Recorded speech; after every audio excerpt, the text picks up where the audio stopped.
Welcome to the Living in Salida podcast, a podcast that offers insights into the charm and reality of living, working, and playing in the small mountain town of Salida, Colorado.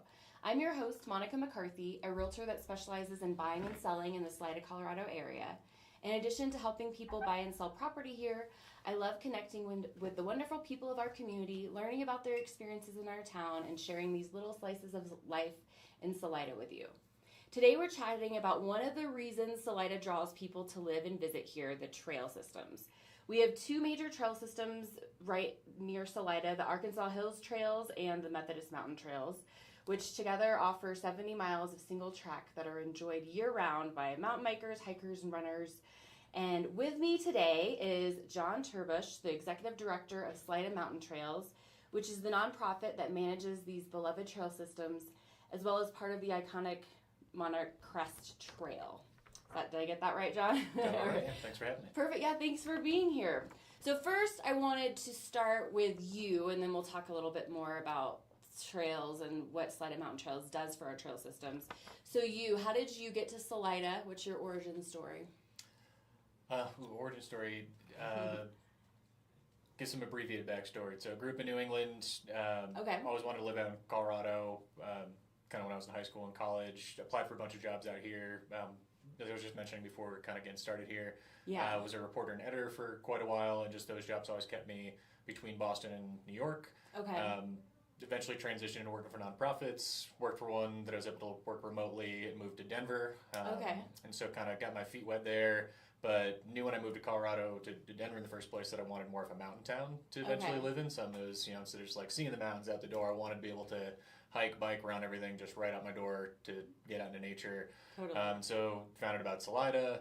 I traveled through here a lot, doing some stuff out in the San Juans, doing some stuff in the valley here, and just had the opportunity to move out here when I was still working for that job, that nonprofit job back in Boston, working remotely. Okay. So came to Salida, started volunteering for the trails, and it just happened to be very serendipitous time that they were looking to hire their first staff, their first executive director. Okay. So that ended up being me. So came here largely because of the trail network and the access to the outdoors, and got to turn it into my profession now. That's pretty amazing. Yeah, very lucky. Feel fortunate to have it for sure. Totally. Yeah, that you were able to turn it into that. And so it sounds like your background kind of aligned with that position. So it sounds like that worked out perfectly. When was this? Moved here at the very start of 2021. Okay. Nice. So were you like a COVID remote person, or were you remote before that? Remote before it, yeah. Okay, So I nice. was working for a nonprofit in Boston called the Boston Cyclist Union, and the focus is on trying to get people out of cars on bikes. Nice. And just sustainable transportation generally. So I was doing that for about 5 years, and as I mentioned, wanted to live out in Colorado for a long time. Yeah. And I was doing communications and development work for them, which was sitting at a computer, and I just asked, can I try moving and doing this remotely and see how it works? And it worked out well enough. So I was doing that in Denver. Then the pandemic happened and everyone became remote. Totally. And kind of, I guess the way that I moved to Salida because of that, just housing prices went crazy in the Denver area. My landlord wanted to sell his building, and it was kind of well, you're selling the building, I'm living and enjoying. Now may as well be the time that I move somewhere else. Absolutely. So yeah, I ended up here during the pandemic. Made for a little bit of an interesting transition. Come to a new town, wanting to meet people and get settled in the community, but hard to meet not people. being able to yet. So much better now. Feel much more integrated at this point. But I guess the trails were kind of the reprieve that time of our history. Once everybody was realizing being outside was the way to go. Yeah, I've heard people who were here at that time say basically it was truly a lifesaver, like being able to have that access to go be in nature, all the physical and mental health benefits of that. Totally, yeah. I was fortunate in Denver that I lived right across from City Park, so I could just go and be outside and do something. Yeah. But yeah, the access to the outdoors, I think, right outside of town, being able to just leave from your back door and be out in nature is pretty special. It really is. I know that's, like I said at the top, that is one of the draws. Obviously, it was a draw for you, were these trails. I can tell you, I just went on a run on the Arkansas Hills Trails this morning. That was one of the reasons why I fell in love with Salida, was the access to that, because I was also in Denver, and then trying to go to the mountains every chance I got. Why not just live where all the trails are? Getting stuck in traffic going home. Yeah, stuck in traffic. And then also the trails were, crowded, because the ones closest to the city, that's where everybody went. So we get, I saw just a few humans this morning, so it was pretty amazing. So tell us a little bit more about Salida Mountain Trails, and we talked a little bit how you got started there, but tell us a little bit more about that organization and what you guys do for the community. Sure, yeah. So SMT was founded back in 2004, so I've been around for quite a while. Yeah. And initially got started because the Bureau of Land Management, or BLM, was looking to do what's called the travel management plan for the area, essentially, mapping out where can trails go, where vehicles go, all that kind of thing. And a bunch of very dedicated locals wanted to help them through that process, provide the local knowledge to start planning a trail system. Okay. So it got founded at that time, grew over the years, developed the 2 trail systems right outside of town. So for about 16 years was all volunteer, doing amazing work, building the trails, maintaining the trails, Wow. Really engaging the community, and then just got to a point where a lot of these trail organizations and public land organizations end up that you can have a lot more impact once you hire staff. Okay. So they made kind of a big decision at the start of 2021 to hire, and fortunately that was me, getting to be hired as the first initially part-time director with the goal of just growing the organization. So since then, was able to make my job full-time, then make sort of contract part-time trail worker that we had, a wonderful local named Kat. We're able to convert her to part-time and ultimately full-time as well. Nice. And now as of this summer, we have another amazing trail professional named Mel, who we brought on seasonally for 6 months for this summer, just help us do a lot more on the trails, just trail maintenance, and engaging more volunteers in particular. Okay. And already looking at how we can keep her on board for going into the future. So we might be going from, at least I've had at this point, going from 0 to 2.5 staff in about 4 years, which is pretty amazing. Yeah, that is. And then as far as for what we do, I guess I should give the mission statement first. Yeah, go for it. Mission just to develop and maintain trails around Salida, multi-use trails specifically around Salida. Oh boy, I really should know this one off the top of my head. Didn't write it down in my notes. That's all right. Because we did just go through a strategic planning process where we updated some of this stuff. Okay. Yeah, generally taking care of the trails around town that we have now developed, and then trying to promote a thriving trail community here. So we see the trails as really being integral to the quality of life. Folks like myself who moved here because the trail access, the benefits it provides for just being healthy and active, social engagement, youth development, so many great things that the trails support. We want to really be, now that we've grown to this point, instead of just building and maintaining the trails, being a little bit more tied into the community, supporting the community. Business side of things, for sure, is also really big for what the trails provide. The biggest sector of Chaffee County's economy is outdoor recreation. And, you can see it with the number of people that come here every year to use the trail network, really how important it is to that aspect of quality of life here as well. Absolutely. Like I said, it's a huge draw here. Do you guys have any numbers? I'm totally doing this off the top of my head to ask you this question, so if you don't know, it's okay. But how many people do come here for the trails, and how that relates to the increase in our economy?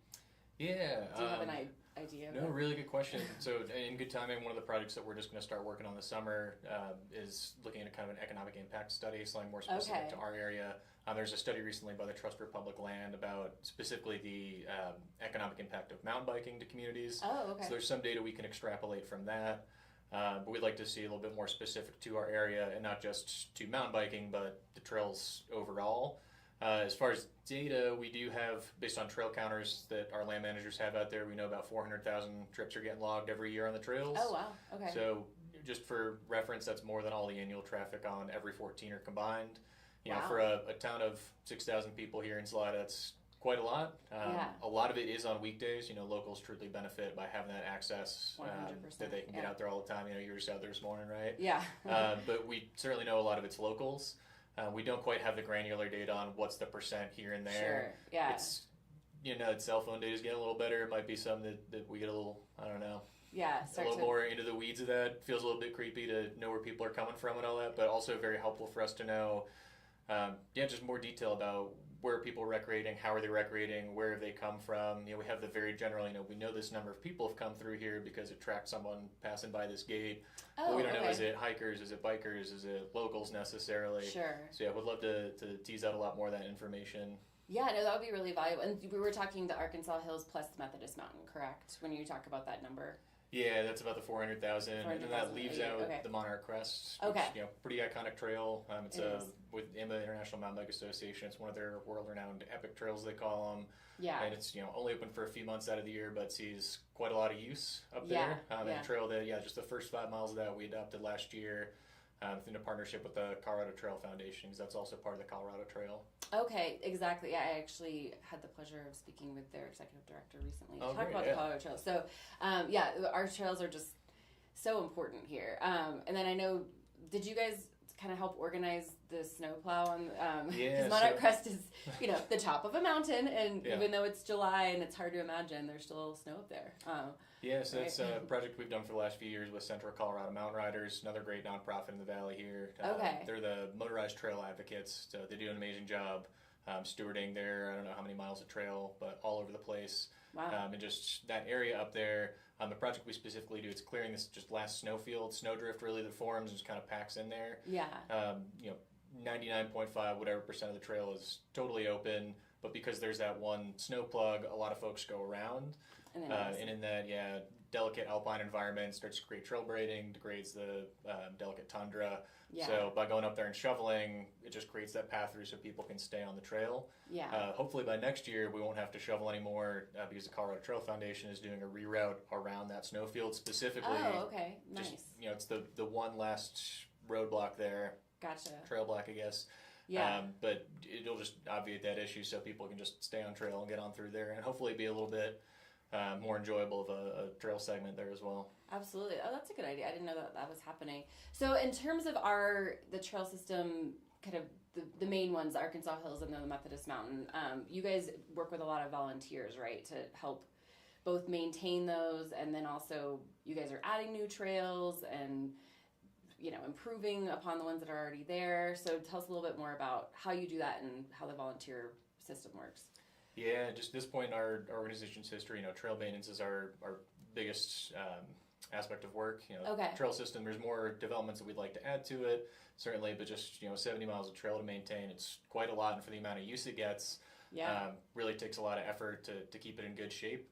We also, just the type of soil that we tend to have here around town, we're a high desert environment. A lot of the soil is just loose, sandy, rocky, kind of outwash from, the Rocky Mountains are, right up against the Continental Divide.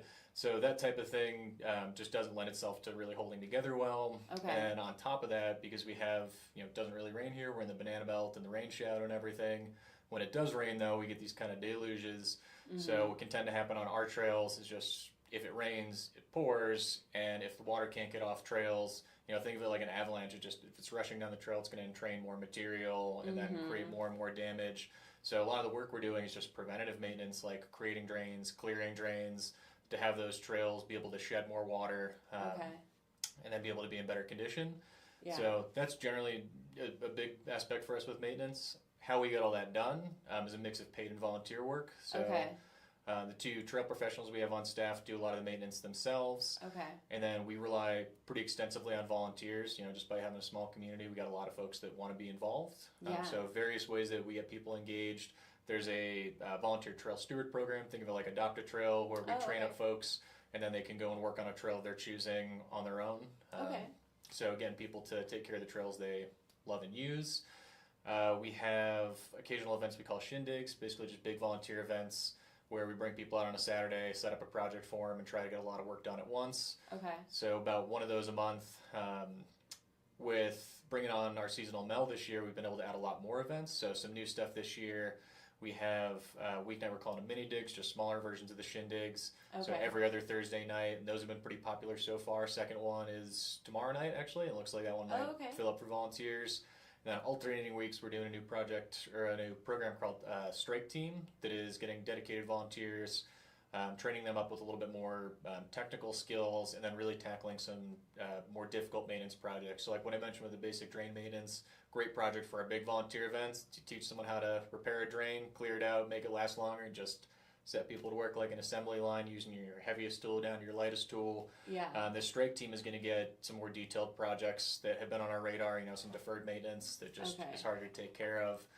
So between all of that, we're adding a lot more volunteer capacity this year. Glad I brought my notes. So last year we did about 3,300 hours of maintenance. And just based on our growth to that point to last year, that was about 60% increase in just 2 years. So that's bringing on Cap from contract eventually full time. Okay. Being able with that capacity to leverage more volunteers. Like we had a good problem for a while, and I still kind of do that. So many people want to volunteer. We just lack the capacity to manage all of them. Okay. So having this additional now professional staff capacity, being able to add more volunteer events, we're probably going to double what we've been able to do even just last year. Which is really important now because with everything going on with the federal government and cuts to the BLM and the U.S. Forest Service, our local offices here have lost a ton of capacity. Okay. And so whereas we've been partnering with them for years, doing a lot of this work, just there's even more of it, for organizations like SMT to do now. So the more that we can build this volunteer capacity, the more that we're going to be able to do to support those federal partners in city and county as well. We take care of land or trails on their land as well. Okay. So I guess to speak a little bit more to that, because it is definitely complementary to what you do, having the cuts to the U.S. Forest Service and the like. So are you saying that having more volunteers and more support on your organization's end can help offset the impact that will be caused by the fact that we're losing those resources? Yeah, because there's we have goals to hire more paid staff through some grants and other fundraising opportunities. Just staff costs money. Volunteers, if people are willing to come out and give, we always say time, treasure, talent in the nonprofit world. Okay. We'll take donations. That's great. And I guess I'll give the plug. We have memberships, sponsorships, all that if people want to financially support us. Okay. But a lot of how we get things done is just by people power.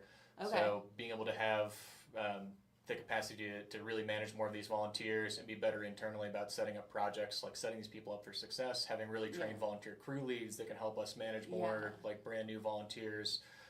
All that's going a long way already toward supplementing the gaps that have existed for quite a while with the land managers and that are getting more extreme at this point. Sounds like it, yeah. I know with our area, public lands are very important to this area. We have a tremendous amount of public land, and as we've said, it's important to the economy of our area and the mental health of our area, and fill in the blank. There's a lot of importance there, so it's good to know that there's, in a time when it's hard to know what you can do, that would be a way to give back to helping what's important to you, right? Yeah. Okay, well, good to know. So you mentioned, let's see, the youth program. Tell me a little bit more about that. The Salida Youth Cycling Program. Yeah, so youth engagement is something we've always been interested in. Had work programs with the Salida High School racing team, Salida Racing, the high school mountain bike team for years. Do like a trash cleanup day and leave no trace talk with the middle schoolers every year. Cool. And then something we were very excited to take on this year is one of our newest programs. It's a youth cycling program. It was run by Absolute Bikes for many years, called Absolute Youth Cycling. They just kind of hit a wall with how much they could grow it, and there's so much demand for that in our community. The program would sell out some of the classes in minutes, all of them within days. Sure. And we had conversations with them for a couple of years about, should SMT take this on? What would we be able to do with it? Could we grow it? Yeah. And felt comfortable doing it this year. So first session of it for us was in the springtime. Going to have a second session in the fall. But each session teaches 90 kids how to mountain bike or develop mountain bike skills. They're in grades 1 through 8 and come with all levels of experience. Wow. Yeah, really amazing program. It's the most personally rewarding thing I've got to participate in. Oh, really? I get to be, put coach in quotes, but we need adult chaperones, and totally, so we have our certified coaches and some of the volunteer coaches that know a lot more about actual teaching of skills. I got to tag along and just, like seeing kids firsthand smiling and whooping and having fun on the trail. I mean, that's the payoff, right? Like so much of my job is sitting at a desk and writing grants and staring at a computer and actually seeing that tangible result was pretty special. Yeah. So amazing program. So each year about 180 kids total. We'd love to continue growing it. So a few ideas, we'd like to find ways to reduce barriers to access. So loaner bikes or build a bike program or something. Got some ideas about how we might partner with other groups in the area about that. Want to find just more financial resources so that we don't have to have cost be a barrier to entry. A lot of kids that we think would want to participate in the program might not be able to afford the registration fee, and we'd still love to get them out there and get them playing with other kids and learning bike skills so they can enjoy. We have got 500-600 miles of trails here in Chaffee County, so a lot for kids to go and enjoy as they grow up. And I don't know, I'm a little bit enviable that I don't have that experience as a kid. I know. I've talked to other parents. I have a 5-year-old. He's not quite old enough for your program yet, but I've talked to other parents about how it's just amazing the kids in this community get exposed to mountain biking so early, and skiing and snowboarding and rafting. It's just the outdoor abundance that we have here that draws adults here. The kids are just exposed to it so early. It's absolutely amazing. And then, what are the benefits of that? It seems like there would be significant benefit to being able to master that skill and be exposed to the outdoors. And that camaraderie. So that's awesome. That sounds like a really, like you said, a rewarding program. So yeah, really special we were able to take it on, and we'll hopefully continue to grow it. Yeah, it sounds like you're on the right track. So it's only had the one season, so you're coming up for the for fall. us just the spring. So fall, we kind of just want to see how it goes for the first year, and then going into next year we'll probably make some tweaks. Sure. If any parents are listening, registration's coming, probably August. There you go. Yeah. So and that's good to know. And then where can people go? Because I know we're mentioning some dates and things that depending on when this airs, let's give them the direct access of where to go. What's the website for everybody to look at? Yeah, SlideMountainTrails.org. Just be the homepage, and then if you're looking for how to get involved, just any of our volunteer events will be SlideMountainTrails.org/volunteer. Pretty easy. A lot of information elsewhere on the website about how to get involved at multiple levels. Like I said, talked about the Trail Steward program and some of the additional events we have. We now are piloting a business adopter program. So we've had business like cash sponsors for many years. One thing we want to see just from interest from some of the businesses in the community is engaging their staff. Like some of them really care about the trails, and we're looking for other ways to get involved. So we're hoping to train up some crew leads from individual businesses who can then go out and do work days with their employees. Give their staff a chance to give back, and it helps us get more work done on the trails. Yeah. So a model we've seen successful in some other communities, and one we think will be successful here. That's amazing. And then actually, one thing I wanted to kind of talk about before we wrap it up is, how Salida, we've talked about how important the trails are here, but there's other mountain biking communities in Colorado. I mean, what, from your opinion and your experience here, what do you think makes Salida, the trails here, unique? Ooh, a lot of things. I think one special thing about the trails that SMT manages in this area is the diversity of experience and use. So very generally, like the Arkansas Hills is a lot more rugged, primitive, kind of older school type of trails. A lot of steep, loose stuff. Over to Methodist Mountain, and even just the ecology is different. A lot more shade and vegetation. Yeah. Soil is a little bit different, and so just different experiences over there. Can even get up all the way onto the Rainbow Trail. Get into some of the conifers, and really feels shade. Almost it's almost like being back in New England for me. Just that kind of like almost dirty, loamy versus so much of the sandy, rocky lower down here in the valley. And then the area more broadly, I mean, just it's hard to beat Salida as far as an area for trail access. Like the Colorado Trail comes through here, the Great Divide mountain bike route comes through here, Continental Divide. I mean, take your pick. The miles of trail rides out of town, like the Monarch Crest and all the routes from that come back into town. Yeah. What is it? Quarter or a fifth of all 14ers in the state are here in Chaffee County. The BV Trail Network, our partners up there, BV Singletrack, doing a great job. We just have so many different opportunities for trail access. I mean, to say nothing of all the other outdoor recreation, hunting, fishing, rafting, whatever, surfing.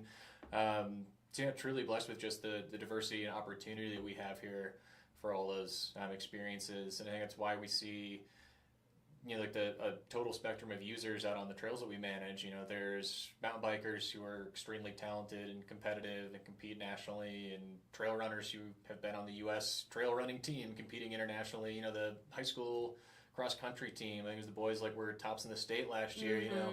Like this, just all the opportunities here for people to get out and use trails in the way that is most special to them. Dog walkers, people in the morning, there's the places to age, and some of the older folks that get out there and go, and just the camaraderie it builds for them being on the trails.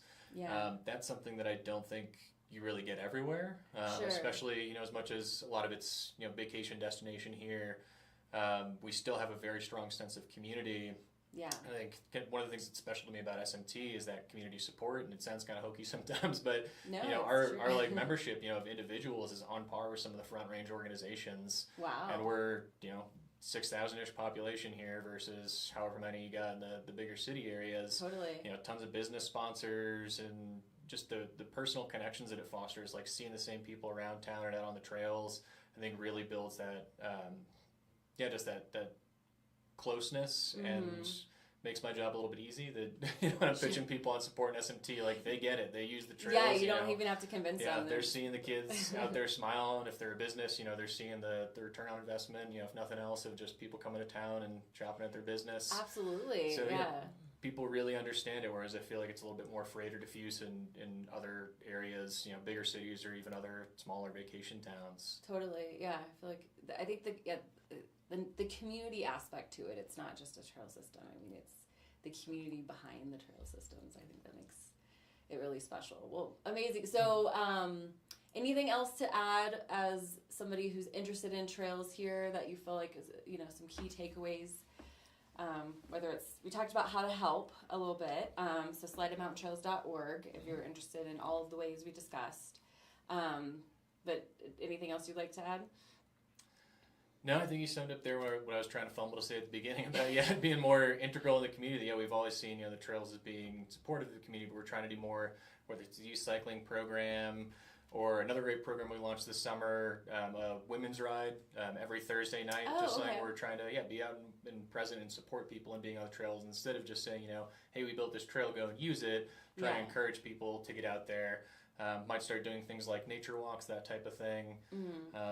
A lot of opportunities for us in the future. Absolutely. Just a very exciting time to be working for SMT. And I just say if people want to support us, can become a financial supporter as a business sponsor, or a member, just a donor, or just volunteer with us. We got a ton of volunteer events, and part of why we created those is going through strategic planning process this summer.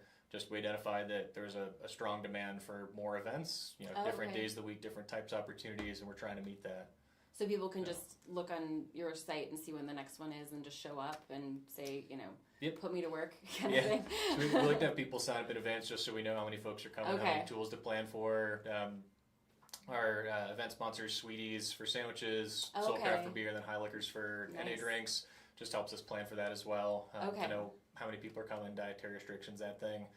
All that stuff is SalidaMountainTrails.org/volunteer, and all the events are listed right there. That's amazing. Well, thank you for what you do for our community. I mean, like we keep saying, but it's worth saying again, our trails are just an important part of Salida, and I think it's important to keep them clean and safe and growing and maintained and all of that good stuff. So, well, thank you for all that you do for our community. Again, I am Monica McCarthy, a realtor who specializes in Salida and surrounding areas. If you're interested in connecting with me, whether it's to help you buy or sell a home here or about being on this podcast this season, all of my contact info is in the show notes. And if you like this podcast and you found this information valuable, please share it with a friend. And you can learn more about Salida, Colorado and the real estate market here on my YouTube channel, Living in Salida. Thank you so much for listening and take care.